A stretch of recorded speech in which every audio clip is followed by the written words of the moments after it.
What are you fighting for? Hit it. In the 1980s, a rebel group called the Lord's Resistance Army abducted 30,000 children from the Acholi region of Uganda. I was one of those girls. I was held by the LRA for 8 years, and when I escaped, I wanted to rebuild my life, and for me, education was the key to a future. In 2007, St. Bakita's Vocational Training Center opened in Kalungo, Uganda, to educate young women who had been held captive by the LRA. But by 2019, it was on the verge of closing. Notre Dame's Mendoza College of Business professor Wendy Angst and her students are reimagining the school's curriculum to create financial stability for both the students and the school, and to improve the economic prosperity of the region. The most innovative solutions aren't created in a vacuum. We need to develop deep connections by getting out of the classroom and working with those that have the local insight and cultural understanding. Working with St. Bakita's offers the opportunity to take our classroom across the world and help these students turn their vocational skills into entrepreneurial endeavors. It's an opportunity to learn by doing and an opportunity to make a difference. Our goal at Notre Dame is to teach students the same innovation skills used by Fortune 500 companies to make a meaningful difference in this world. There it is. There you go. Education saved me. It not only lifted me from my circumstances, but gave me agency and purpose. This is what Professor Angst and the students have given these women. It's a ray of hope that their life can start anew and that their future and the future of Uganda is bright. The University of Notre Dame asks, what would you fight for? Fighting to grow the good in business. We are the Fighting Irish! Thanks so much for being here with the Notre Dame family. This is really quite an incredible story.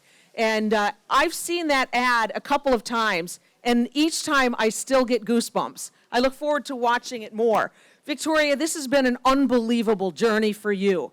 As I learned more about your story, it really struck me as one that was full of hope, that it didn't start out that way. Can you tell a little bit about your experience as a captive of the Lord's Resistance Army and how it was that you came to escape that? I find it so interesting here at Notre Dame that it's called the Lord's Resistance Army. There was no Lord in it, was there? Thank you so much, Dolly, for giving me the opportunity to speak to you all, and thank you all for being able to listen to me.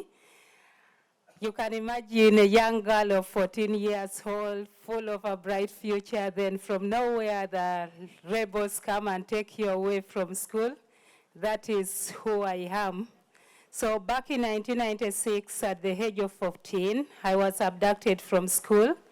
The rebels walked away with us. We were about 300 girls, but 30 of us remained, and I'm one of the 30, spending 8 years in captivity, returning with 2 children out of forced sexual abuse. Was never an ideal situation that you'd wish anybody to go through. I remember how we walked out of the dorm, how we were tied on the waist so we don't get to escape, starting to go through carrying heavy luggage, walking long distances, sometimes having nothing to eat at all. Today I was with students and I told them, you can imagine the kind of food we have here at Notre Dame, and somewhere we were walking without even food to eat, nothing like water to drink. We gave birth out of hard situation. There was no medical attention. We were just in the jungle. So by the grace of God, there came that day. Fighting was taking place, and as women, we rushed on the different side with our children. And here came this other young woman. She tells me, Victoria, I want to escape. Don't report me. I told her, no, let's just do it together. God made a miracle that day. Within 7 minutes, heavy rain poured, and it is completely cleared our path. Meaning even if the rebels tried looking for us, they wouldn't know at which point we disappeared from them. We really walked that night.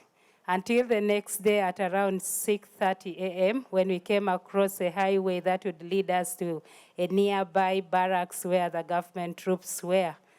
It was never easy. Stigma started then, people referring to us as wives of the rebels, people who had caused pain into their lives, but they didn't know what we had gone through. They didn't know why we were also still escaping, even if we had spent the 8 years. But God is great. So that was a simple day that I escaped, meeting the government soldiers. I didn't know that they would even send us back home, but it was between life and death. I said, let us escape. If they kill us, at least I'll have died from home. But if they do take us home, then let it be. God is great. They never did any harmful thing to us. They helped us out to identify our homes, and indeed, time came when my parents picked me from the reception center and took me back home. Just like we are gathered today, it was a great day. The whole village converged to welcome me back home. So that was the beginning of hope, the social acceptability that I got from my parents, but also what I got from the community where I come from. But this was not the case with other women, other boys who were abducted, because there are those who were rejected by their families because of what they had already gone through. Others were rejected not because their families wanted, but people were already struggling. They didn't have it. So how do you welcome your daughter with a child, 2 children, to add on to the problem that you already have? But because of the support, it saw me saying, no, I have to go back to school. After all, I was taken away from school. Now that I'm back, I shouldn't lose hope. Let me get back to school, and everything started there. That's an unbelievable story, and the fact that you can still talk about, yeah, let's hear it for that story and that hope and that persistence. And I love the fact that twice in there you talked about hope. It appears you never lost hope, did you? I never lost hope, and something interesting, when I gave birth to my second born, okay, let me start it this way. 4 years down the road after abduction, I had prayed, so I lost hope because God was not responding. I couldn't make it back home, but after some time back, I was healthy, even if not in a good situation. Other people had lost their life, had given birth to my son, and I didn't have serious complication. I regained that hope. And when I gave birth to my daughter, I named her Hope because I felt with that hope God would lead me back home, and indeed, I made it back home. I didn't know that, so picking up on that word hope. Before your capture, you've always been education-minded. Before your capture, my understanding is you wanted to be an engineer, is that right? Yeah, I admired engineers, and I really wanted to be an engineer, but everything changed. After I returned from captivity, I saw how the social workers welcomed us at the reception center, and I said, wow, I hope I can do the same to others somewhere. So I changed my approach and decided to go for humanity. So after graduating, and I know that I'm not going to do this, is it Cambogo? Chambogo. University. You began working with a local organization that was helping other women who were transitioning from captivity. How did that experience take you to a connection with Notre Dame? Yeah, so this local organization did a lot with women survivors of sexual violence, documenting their stories, but also researching on the missing persons, plus some other atrocities that were violated, committed by the rebels during the war. So the Kroc Institute had a partnership with the Justice and Reconciliation Project. They would send interns for 6 months. This is where I met Lindsay McLean-Opio, who is a Notre Dame University alumni. Lindsay happened to be my line supervisor, and over time she kept telling me, Victoria, University of Notre Dame is very great. I wish you could join the Kroc Institute. But being a mother who had just returned, I grew up in a humble village in northern Uganda. It's completely remote. So thinking of the US and so forth, I didn't figure it out. Then too, my children were young. I didn't know who would take care of them when I'm away for studies. But then after I had worked for 3 years, I gained confidence of myself. In 2017, I called Lindsay and said, my friend, I am ready to apply to go to the University of Notre Dame. She knows how hard it is to apply. So she supported me through the process and even paid my application fee because I couldn't afford to do that at that time. So I'm so grateful to her for what she really did to me. And I found myself in 2018 at Notre Dame. This was completely a new story. how about that? Like what, I mean, so I actually think that you also, in addition to having a child named Hope, you should have another one named Brave, because that was a really brave move that once again changed the trajectory of your life. But I bet there's all kinds of other words that we could use to describe you. And they're all good. Yeah, whole is good, but that word hope is really important in my life. And the word brave, I can always name it to any other child. I don't know what's tomorrow anyway.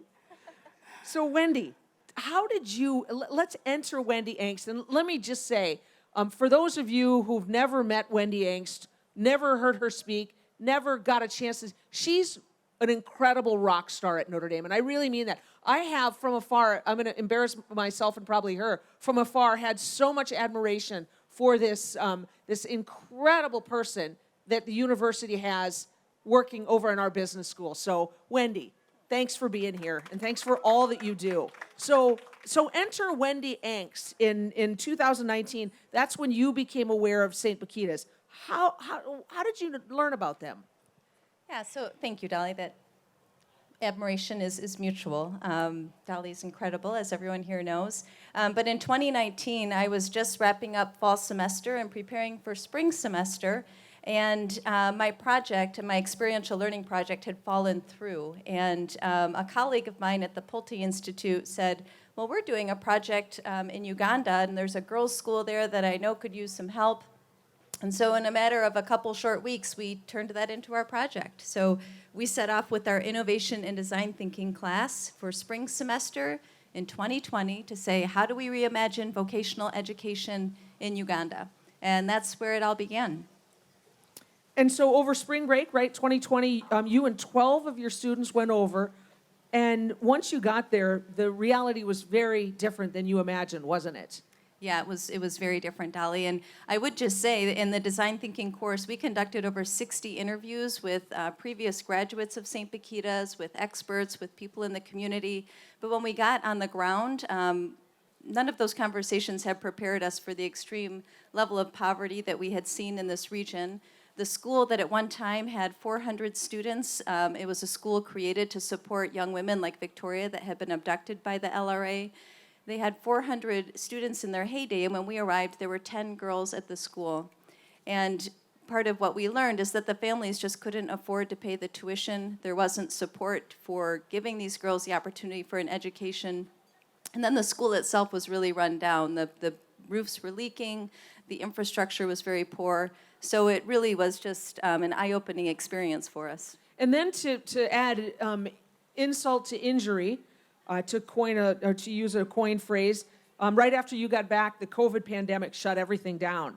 So at that point, most people would have said, this is not going to work. I'm not going there. But you didn't. Matter of fact, that probably emboldened you to work harder. How did you and your class pivot at that point? Yeah, so you're exactly right. So we returned home, and the university had shut down, and at that time it was for a 2-week temporary shutdown because none of us knew what was coming. But I would say that we doubled down. We said, let's take advantage of this time while the university is remote, while the students at St. Bakitas were away, and we really invested our time in trying to get the school ready for a new cohort of students to come in. So we hired some locals, and they came into St. Bakitas and re-roofed the schools. We installed solar panels and hand washing stations. basically repaired all of the structures.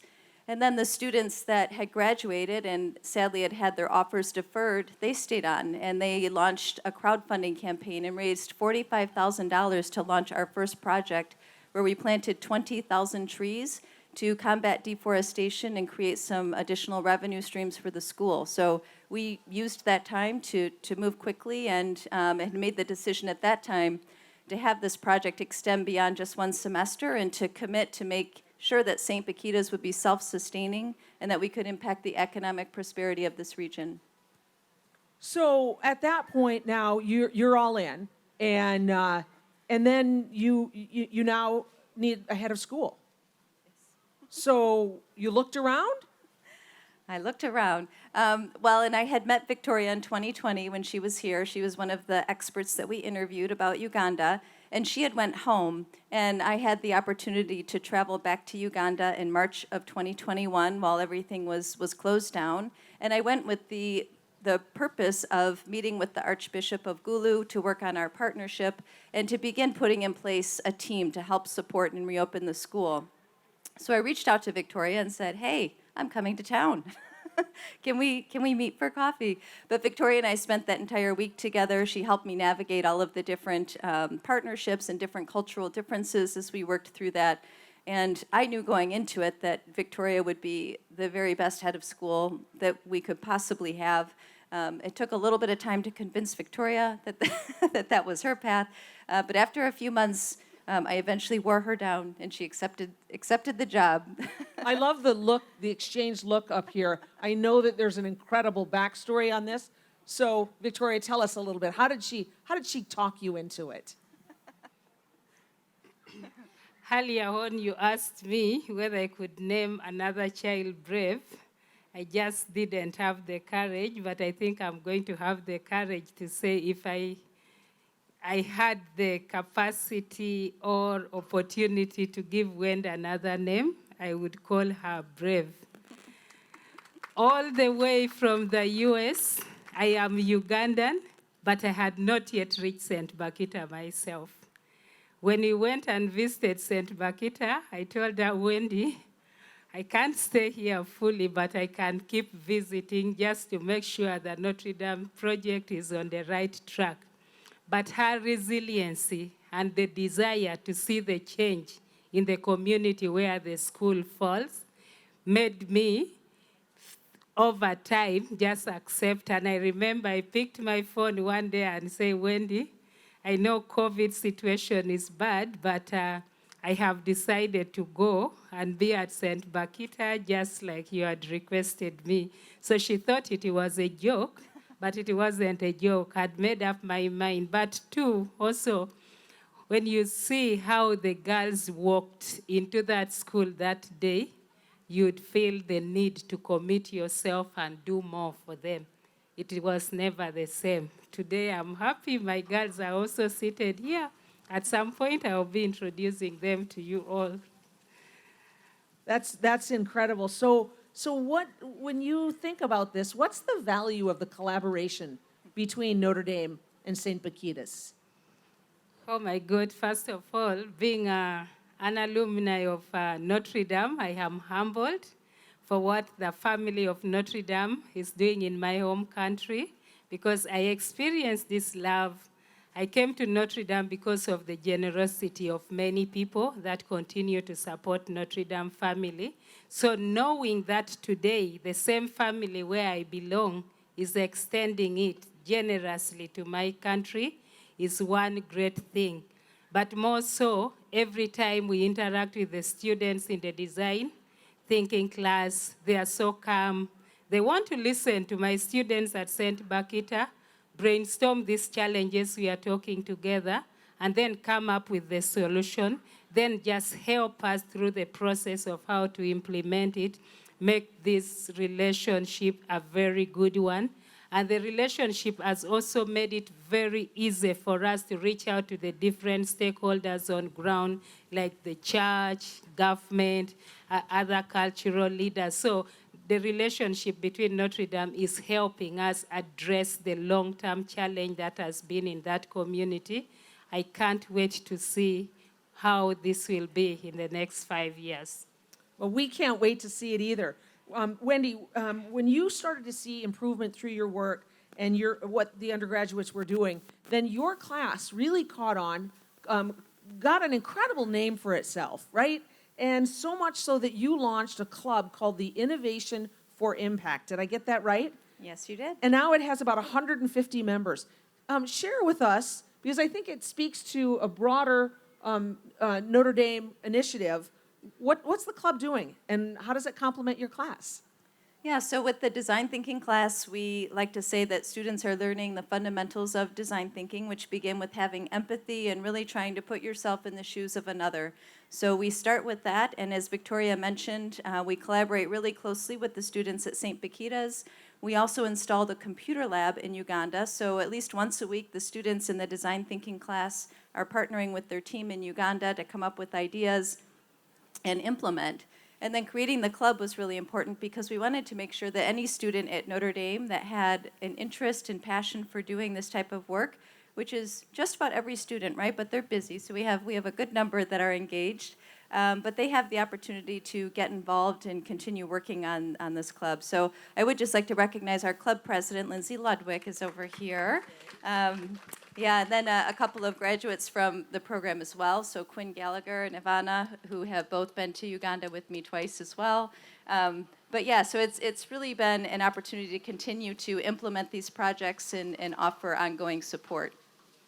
So speaking of building something, let's talk about what you're wearing. Could you model it for us? I would be happy to.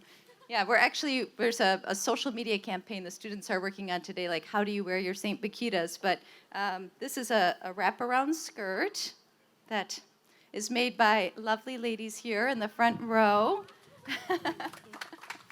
And if anybody in the audience had some interest in those skirts, where would they find them? Right through that door right there. They're in the bookstore. How about So that? head on over. Yeah. There's a whole display where the St. Bakita students have made the clothes that are being sold at the bookstore, which is so exciting. And do we have time to take maybe a couple questions? Do you think? We do. Yeah. So, but before that, I want to plant this in your mind because they make more than just the clothes. They do so many great things. But today they've brought a little bit of their handiwork. And so when you're all done, they've made rosaries here. And so you can either, there's a QR code on them, you can scan them, and you can make a donation to the school to help support the work that they're doing, or you can actually make a cash donation here. I promise Wendy will not go out to dinner with it tonight. We will make sure that 100% of that goes back to the school. So please make sure you stop by and see the beautiful rosaries. And I just open it up if anybody wants to ask a question.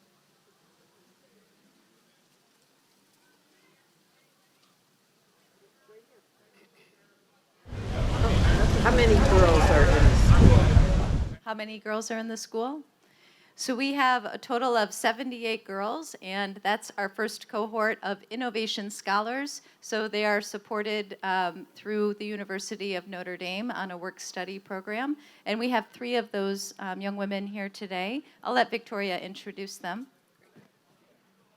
Thank you so much, Wendy. Before I introduce the girls, the 78 is who we have started with. I was telling Wendy ever since I arrived that I get overwhelming calls, people asking me whether we can take in their daughters so they can benefit from the same program.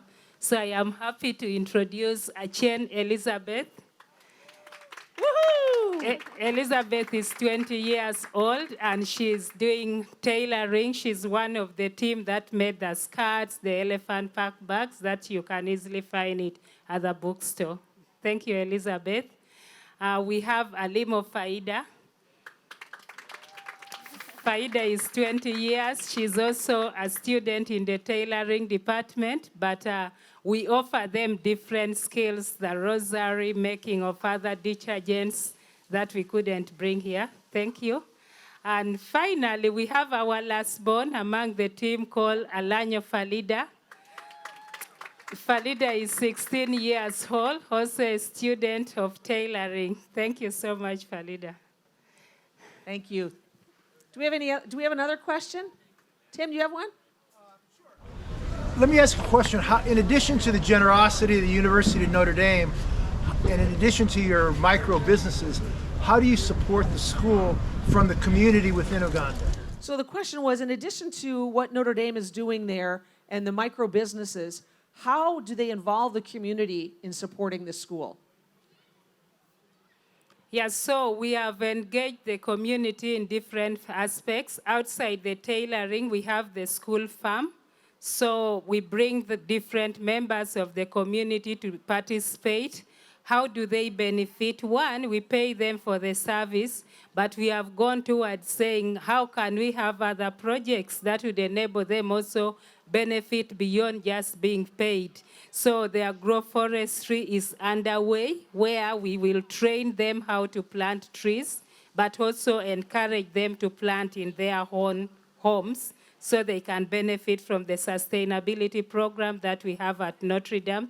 Now, together with the student in the design thinking class, we are saying, how can we tell this story? So the community members are participating in the story.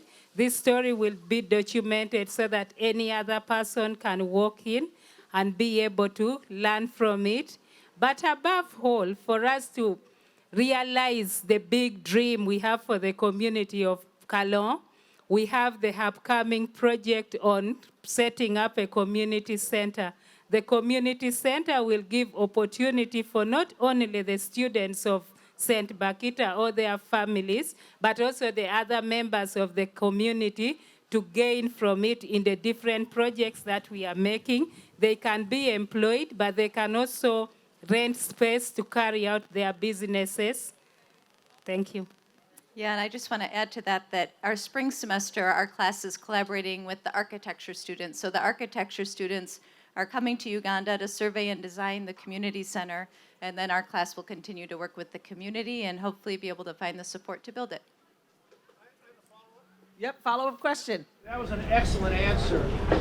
Who's going to win the game tomorrow night? The follow-up question is, who's going to win the game tomorrow night? What do you think? Oh my God, with the miracles that have happened in my life, happening to us at St. Bakita, it's like a miracle that Notre Dame will win the game. Let's just be. I love that. And by the way, on these rosaries, please stop and take a look. There is a medal of St. Bakita, who is the Patron saint of human trafficked individuals. So it comes all the way back around. So we are thrilled. In addition to looking at things in the bookstore, maybe buying one of these rosaries or making a donation, you can talk about this project among the people you know, and you can pray for the students. And they're nodding. Yeah, we can all use those prayers. And thanks so much, Victoria and Wendy, for not only being here today, but for the bigger picture of what you've done. Yeah. Thank you, Dolly. Thank you, everyone. you.